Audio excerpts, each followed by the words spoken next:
noite a todos e quero agradecer por você ter me convidado, Nogueira, porque é bastante importante, até vocês estarem discutindo aqui sobre a Libras e tal, é bem importante porque algumas pessoas não conhecem bem mesmo com relação à realidade do surdo e a sua língua. Então, deixa eu ver aqui, esse mesmo. Eu vou tentar fazer um resumo só para ficar bem.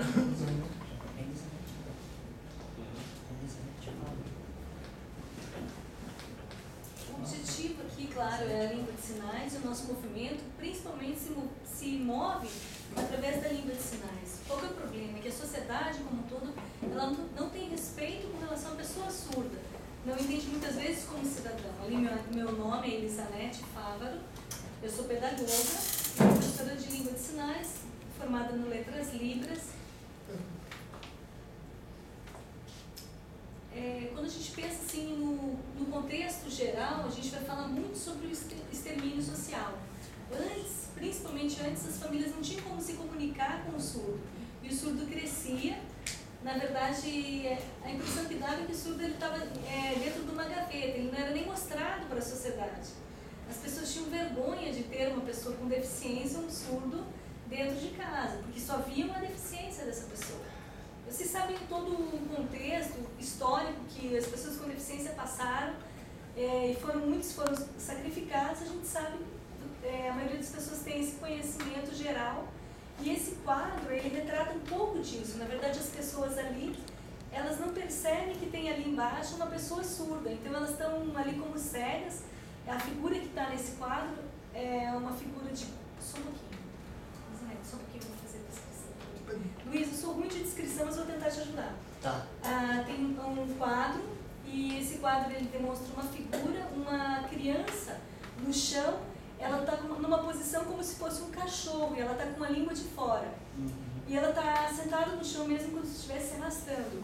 Outras pessoas, a impressão que dá é que estão sentadas no sofá, são 4 pessoas ou 5, não dá para discernir bem. Os rostos estão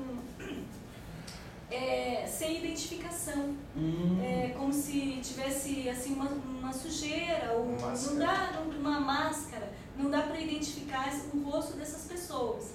Pela vestimenta, você percebe que tem um homem, uma mulher, uma pessoa com colar, talvez com mais idade.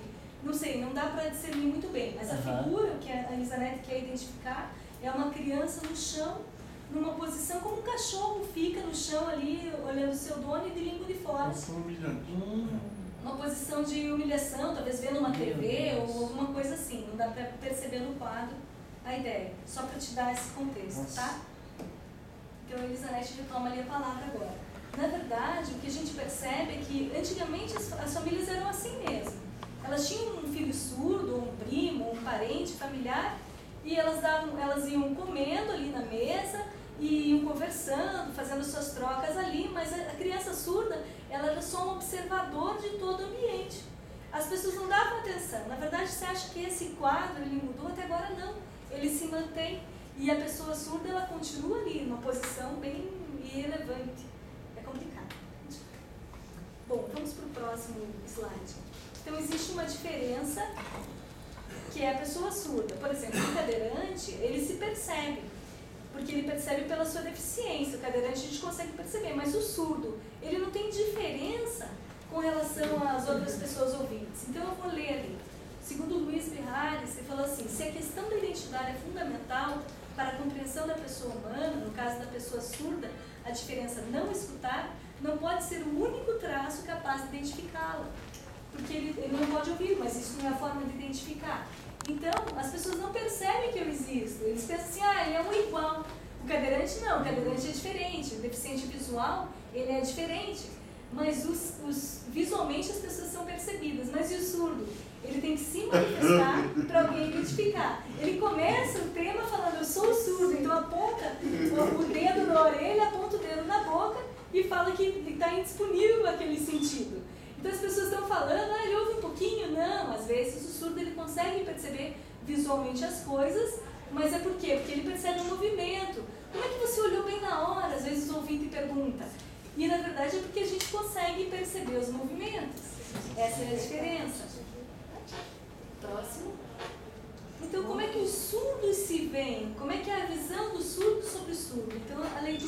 slide.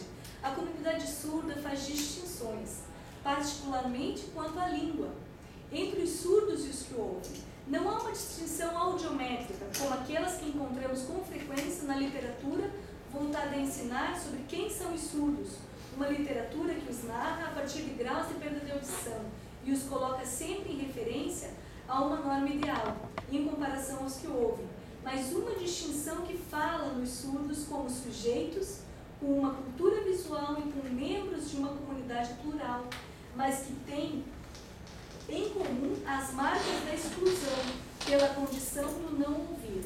Toma 2004. Então, assim, a diferença não é audiométrica. O surdo não ouve e o ouvinte ouve. Não é assim. Na verdade, a gente tem 3 distinções. O surdo, o DA e a pessoa que tem indisponibilidade auditiva. O DA, eles pensam assim, o DA, o deficiente auditivo é igual ao surdo? Não, não é. O surdo é a pessoa que tem uma identidade visual, que fala usando a língua de sinais, que é própria, que tem o seu jeito próprio, tem o jeito próprio do surdo de usar essa língua. O deficiente auditivo, ele é diferente, ele consegue atender o telefone, ele consegue ter a sua sensorialidade a partir da audição, ele conhece o português, tem oralidade, e até, sei lá, a idade que ele pede audição, não sei, pode ser acima de 7 anos, com certeza, porque acima de 7 anos ele já absorveu o português.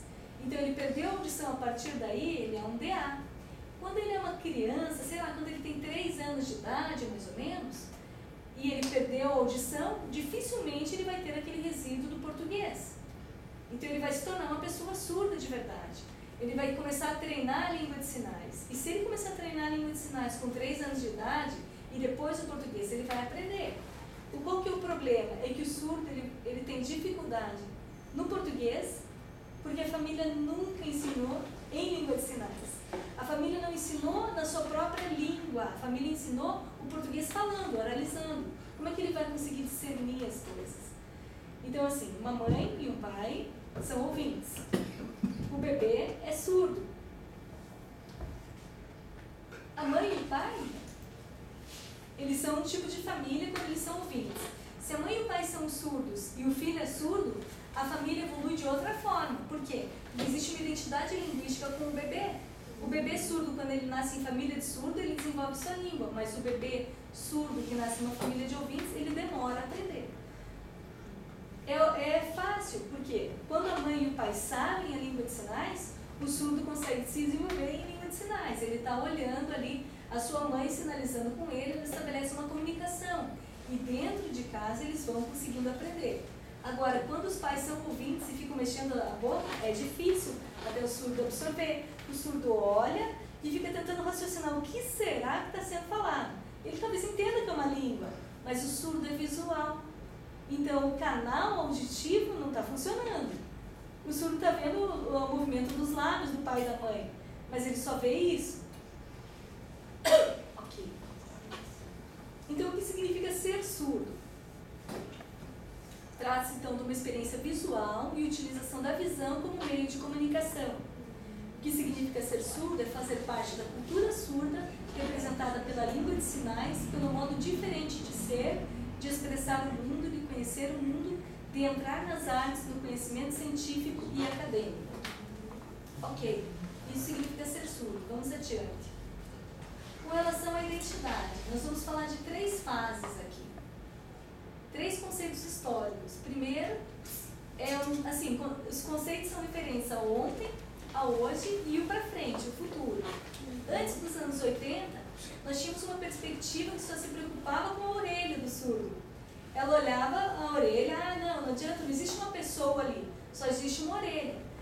E eles ficavam tentando padronizar e normalizar esse surdo.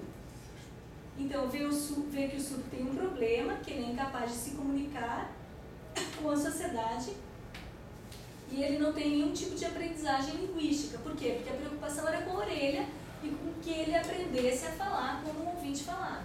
Normalização. Na época atual, na verdade é porque nós estamos passando, né? É uma perspectiva sociocultural e cultural antropológica do surdo.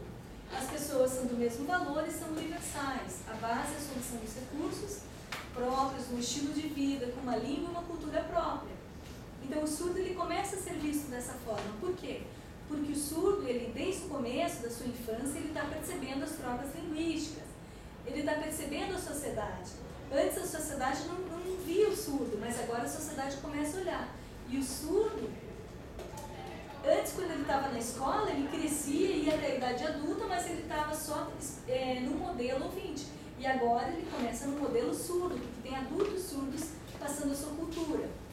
De 2011 para frente, a gente tem um marco histórico a partir de lutas e descobertas da sociedade, onde existe uma perspectiva principal baseada em direitos humanos, onde a dignidade humana, a igualdade para todos os usuários, né, de línguas de sinais, e tendo visto isso como cidadãos. Agora eu tenho o direito de usar a minha língua, eu sou usuário digno de usar essa língua. E as sociedades são multilíngues, têm uma capacidade com relação à globalização e coisas assim, capacidade extensiva, de respeito, de aprendizado e de aprender a diversidade, respeito e valorização da diferença, que nós todos somos diferentes. Então não existe assim, uma é igual, nós somos iguais nas nossas diferenças, porque existe o cadeirante, existe o deficiente físico, existe o cego, todos nós somos iguais, em quê? Cada um tem sua diferença. Esse é o conceito para frente. A Federação Mundial de Surdos, ela falava assim, nós construímos hoje o mundo de amanhã. Esse é um slogan, né? A Federação Mundial, fica nos Estados Unidos, né? E a gente pensa assim, em direitos humanos através das diversas línguas de sinais. Ok? Aqui o Carlos está explicando. Fala.